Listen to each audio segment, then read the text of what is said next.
जय भारत. मित्रांनो, मला सांगताना अतिशय आनंद होत आहे.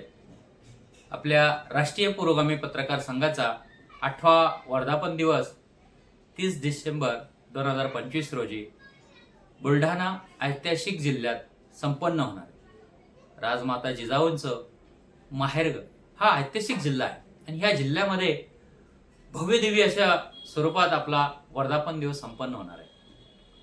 मित्रांनो, आपल्या महाराष्ट्राचे विद्यमान राज्याध्यक्ष विष्णू कंकाळ यांचा खरं तर प्रयत्न होता की आपल्या महाराष्ट्र राज्याचे मुख्यमंत्री माननीय देवेंद्र फडणवीस साहेबांना आणि त्यांच्या उपस्थितीमध्ये हा वर्धापन दिवस संपन्न व्हावा, परंतु सतत येणाऱ्या निवडणुका आणि त्यांच्यावर थोडंसं मध्यंतरी दुःखाचं सावट आणि संघाला पाहिजे तसा ते वेळ देऊ शकले नाही, तशी त्यांनी दिलगिरी व्यक्त केली आणि मग त्याची भरीव म्हणून त्यांनी संघाचा 8वा वर्धापन दिवस हा भव्य दिव्य स्वरूपात संपन्न करण्याचं आश्वासित केलेलं आहे.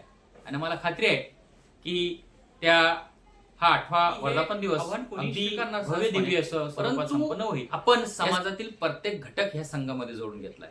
त्यामध्ये मग शेतकरी असेल, कामगार असेल, महिला असतील, ज्येष्ठ नागरिक असतील, विद्यार्थी असतील, असे अनेक सर्व घटक आपल्या या संघामध्ये जोडून घेतले. आपला संघ कुठली जात पात धर्म हा मानत नाही. माणूस हा धर्म आपल्या संघात आहे. म्हणतात कराची एकच धर्म, जगाला प्रेम अर्पावे, असा हा आपला धर्म, माणुसकीचा धर्म. आपल्या पुरोगामी पत्रकामध्ये शिकवलं जातं की आपण जातीसाठी नाही तर मातीसाठी जगलं पाहिजे.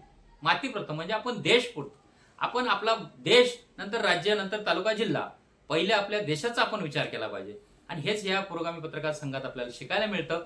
आणि आपलं भारतीय संविधान असेल, या संविधानाला वाचवण्याचं काम, लोकशाही वाचवण्याचं काम आपल्याला यापुढे करायचं आहे. तुम्हाला माहिती आहे आपल्या देशामध्ये कशा पद्धतीचं अराजकता आणि कशा पद्धतीचं हे सगळं राजकीय लोक कशा पद्धतीने करतात. त्याच्यामुळे कारण पत्रकार आणि समाजात पत्रकाराची भूमिका म्हणजे समाजातला आणि प्रशासनामधला दुवा हा पत्रकार आहे. आणि ह्या सक्षमपणे आणि निर्भीडपणे आपला पत्रकार पाठीच्या ताठकणा असा ठेवून काम करण्यासाठी ही पुरोगामी पत्रकार संघ त्याच्या पाठीशी उभं राहील. कारण तुम्ही आतापर्यंत महाराष्ट्रामध्ये ज्या ज्या वेळेस पत्रकारावर संकट आलं, ज्या ज्या वेळेस अशा काही घटना घडल्या, प्रथम पुरोगामी पत्रकार संघाचं पत्र गेलंय आणि प्रथम पुरोगामी पत्रकार संघ तिथे मदत करायला गेला.